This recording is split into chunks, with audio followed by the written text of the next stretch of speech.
আমি আবারও চলে এসেছি কাজের মাঝে একটা ফ্রি টাইম বের করে নিয়ে। আমার আপকামিং স্টুডেন্ট প্লাস বেরিয়ে যাওয়া স্টুডেন্ট প্লাস যারা আমার কাজকে খুব ভালোবাসো তাদের জন্য এই ভিডিওটা নিয়ে চলে এসেছি। তোমরা সবাই জানতে চাও যে দাদা ব্রাশ কীভাবে ক্লিন করো? মেকআপের ব্রাশগুলো আমাদের নষ্ট হয়ে যায় নর্মালি শ্যাম্পু দিয়ে ক্লিন করলে।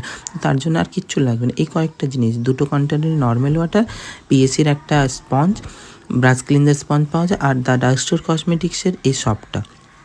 এইটা হলেই তোমাদের ব্রাশ সুন্দরভাবে তোমরা ক্লিন করে নিতে পারবে।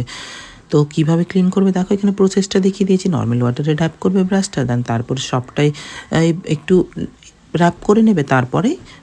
তারপরে পিএসির যে ব্রাশ ক্লিনজার স্পঞ্জটা ওখানে র্যাপ করে দেন নর্মাল ওয়াটারটাই ক্লিন করে নিলাম। দেখো তারপর আমি ফ্রেদারটা দেখাচ্ছি তোমার, দেন ফেসিয়াল টিস্যুতে ওটাকে ভালো করে জলটা টেনে নাও। দেখো ব্রাশটা কত সুন্দরভাবে পরিষ্কার হয়ে গেছে না? খুব কম টাইমের মধ্যে কিন্তু তোমরা এটা করে ফেলতে পারবে।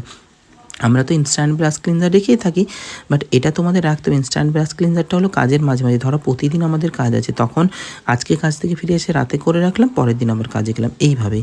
আর এটা হলো তোমাদের একটা সিজন কাজ করে নিলে তারপরে ব্রাশগুলো ক্লিন করে নাও ভালো করে, ঠিক আছে? তো তোমাদের কেমন লাগলো, এটা হেল্পফুল ভিডিও হয়েছে কিনা তোমরা কিন্তু অবশ্যই কমেন্টে জানিও। তোমরা কতটা কি এর থেকে জানতে, অবশ্যই তোমরা অনেকটা কিছু শিখতে পারবে।